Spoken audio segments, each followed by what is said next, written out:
Hello friends, ओम श्री गणेशाय नमः। ओम नमः शिवाय। आप सभी का स्वागत है आपके अपने यूट्यूब चैनल पर। फ्रेंड्स, आज हम आपको इस वीडियो में बताने जा रहे हैं श्रावण मास महात्म के 17वें अध्याय की कथा के बारे में, जिसको सुनने मात्र से ही सभी सुखों की होगी प्राप्ति और होंगी सभी मनोकामनाएं शीघ्र ही पूर्ण। फ्रेंड्स, वीडियो शुरू करने से पहले आपसे रिक्वेस्ट है, अगर आप हमारे चैनल पर नए हैं और आपने अभी तक चैनल को सब्सक्राइब नहीं किया है तो प्लीज़ सब्सक्राइब कीजिएगा चैनल को, साथ ही प्रेस कीजिएगा बेल आइकन को, जिससे नए वीडियो से रिलेटेड नोटिफिकेशन आपको तुरंत प्राप्त हो सके। और वीडियो पसंद आने पर वीडियो को लाइक और शेयर जरूर कीजिएगा, ताकि सभी भक्तों को इस वीडियो का लाभ प्राप्त हो सके। और कमेंट बॉक्स में ओम श्री गणेशाय नमः जरूर लिखिएगा। श्रावण मास महात्म सभी प्रकार के विघ्नों का नाश करने वाले तथा सारी सृष्टि का पालन करने वाले श्री गणेश जी तथा ज्ञान की दाता देवी श्री सरस्वती जी तथा सब पुराणों के कर्ता श्री व्यास जी तथा श्री गुरुदेव जी के चरण कमलों में नमस्कार करके भगवान की श्रद्धा और भक्ति रस में डूबे हुए श्रावण मास महात्म्य की कथा कहती हूँ। श्रावण मास की अष्टमी को देवी पवित्रारोपण, पवित्र निर्माण विधि तथा नवमी का कृत्य। ईश्वर बोले, हे देवेश, अब मैं शुभ पवित्रारोपण का वर्णन करूंगा।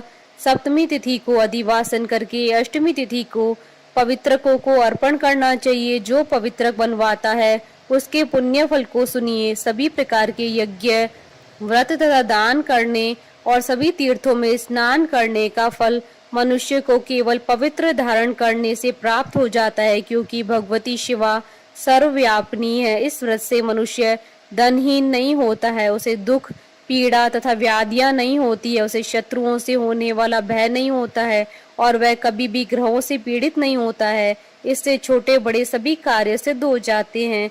हे वत्स, मनुष्यों तथा राजाओं के विशेष करके स्त्रियों के पुण्य की वृद्धि के लिए इससे श्रेष्ठ कोई अन्य व्रत नहीं है। हे तात, सौभाग्य प्रदान करने वाले इस व्रत को मैंने आपके प्रति स्नेह के कारण बताया है। हे ब्रह्मपुत्र, श्रावण मास के शुक्ल पक्ष की सप्तमी तिथि को अधिवासन करके देवी के प्रति उत्तम भक्ति से संपन्न वह मनुष्य सभी सामग्रियों से युक्त होकर सभी पूजा द्रव्यों, गंध, पुष्प, फल आदि अनेक प्रकार के नैवेद्य तथा वस्त्राभरण आदि संपादित करके इनकी शुद्धि करे। इसके बाद पंचगव्य का प्राशन कराए, चरु से दिग्बलि प्रदान करे तथा अधिवासन करे। उसके बाद सदस्य वस्त्रों तथा पत्रों से इस पवित्र को आच्छादित करे। पुनः देवी के उस मूल मंत्र से उसे 100 बार अभिमंत्रित करके सर्व शोभा समन्वित उस पवित्र को देवी के समक्ष स्थापित करे। इसके बाद देवी का मंडप बनाकर रात्रि में जागरण करे और नट नर्तक और वरांगनाओं के अनेक विधि कुशल समूहों और गाने बजाने और नाचने की कला में प्रवीण लोगों को देवी के समक्ष स्थापित करे।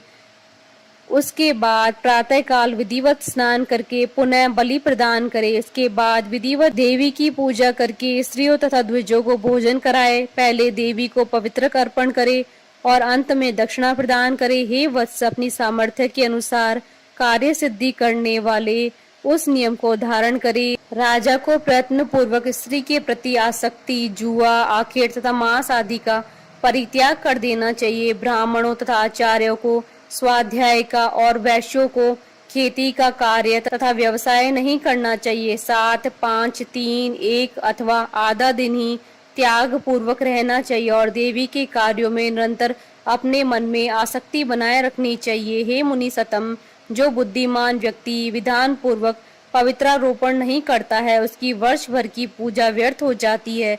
अतः मनुष्यों को चाहिए कि देवी परायण तथा भक्ति से संपन्न होकर प्रत्येक वर्ष शुभ पवित्रारोपण अवश्य करे। कर्क तथा सिंह राशि में सूर्य के प्रवेश करने पर शुक्ल पक्ष की अष्टमी तिथि को देवी को पवित्रक अर्पित करना चाहिए। हे सनत कुमार, इसके न करने से दोष होता है, इसे नित्य करना बताया गया है। सनत कुमार बोले, हे देव देव, हे महादेव, हे स्वामिन, आपने जिस पवित्र का कथन किया है वह कैसे बनाया जाना चाहिए, उसकी संपूर्ण विधि बताएं। ईश्वर बोले, हे सनत कुमार, स्वर्ण, ताम्र, चांदी, रेशमी वस्त्र से निकले गए कुश, काश के अथवा ब्राह्मणी के द्वारा काटे गए कपास के सूत्र को तिगुना करके फिर उसका तिगुना करके पवित्रक बनाना चाहिए। उसमें से 308 तारों का पवित्रक उत्तम और 270 तारों का पवित्रक मध्यम माना गया है और 180 तारों वाले पवित्रक को कनिष्ठ जानना चाहिए। इसी प्रकार 100 ग्रंथि का पवित्रक उत्तम, 50 ग्रंथि का पवित्रक मध्यम तथा 26 ग्रंथि का सुंदर पवित्रक कनिष्ठ होता है, अथवा 6, 3, 4, 2, 12, 24, 10 अथवा 8 ग्रंथियों वाला पवित्रक बनाना चाहिए, अथवा 108 ग्रंथि का पवित्रक उत्तम, 54 ग्रंथि का मध्यम और 27 ग्रंथि का कनिष्ठ होता है। प्रतिमा के घुटने तक का लंबा पवित्रक उत्तम, जंघा तक का लंबा पवित्रक मध्यम तथा नाभि पर्यंत पवित्रक अधम कहा जाता है। पवित्रक की भी सभी शुभ ग्रंथियों को कुमकुम से रंग देना चाहिए। उसके बाद अपने समक्ष शुभ सर्वोत्र भद्र मंडल पर देवी का पूजन करके कलश के ऊपर बांस के पात्र में पवित्रकों को रखें। 3 तार वाले पवित्रक में ब्रह्मा, विष्णु और शिव का आह्वान करके स्थापित करें। उसके बाद का सुनिए, 9 तार के पवित्रक में ओंकार, सोम, अग्नि, ब्रह्मा, समस्त नागों, चंद्रमा, सूर्य, शिव तथा विश्व देवों की स्थापना करें। हे सनत कुमार, अब मैं ग्रंथियों में स्थापित किए जाने वाले देवताओं का वर्णन करूंगा। क्रिया, पौरुषी, वीरा, विजया, अपराजिता, मनोमणि, जया, भद्रा, मुक्ति, ईशा ये देवियां हैं। इनके नामों के पूर्व में प्रणव तथा अंत में नमा लगाकर ग्रंथि संख्या के अनुसार क्रमशः आह्वान करके चंदन आदि से इनकी पूजा करनी चाहिए। इसके बाद प्रणव से अभिमंत्रित करके देवी को धूप अर्पण करना चाहिए। हे सनत कुमार, मैंने आपसे देवी के शुभ पवित्रारोपण का वर्णन कर दिया। इसी प्रकार अन्य देवताओं का भी पवित्रारोपण प्रतिपदा आदि तिथियों में करना चाहिए। मैं उन देवताओं को आपको बताता हूँ। कुबेर, लक्ष्मी, गौरी, गणेश, चंद्रमा, बृहस्पति, सूर्य, चंडिका, अम्बा, वासुकी, ऋषिगण, चक्रपाणी, अनंत शिव जी, ब्रह्मा और पितृ, इन देवताओं की पूजा प्रतिपदा आदि तिथियों में करनी चाहिए। यह मुख्य देवताओं का पवित्रारोपण है। उनके अंग देवता का पवित्र 3 सूत्रों का होना चाहिए। ईश्वर बोले, हे विप्रेंद्र, अब मैं श्रावण मास के दोनों पक्षों की 9वीं तिथियों के करणीय कृत्य को बताऊंगा।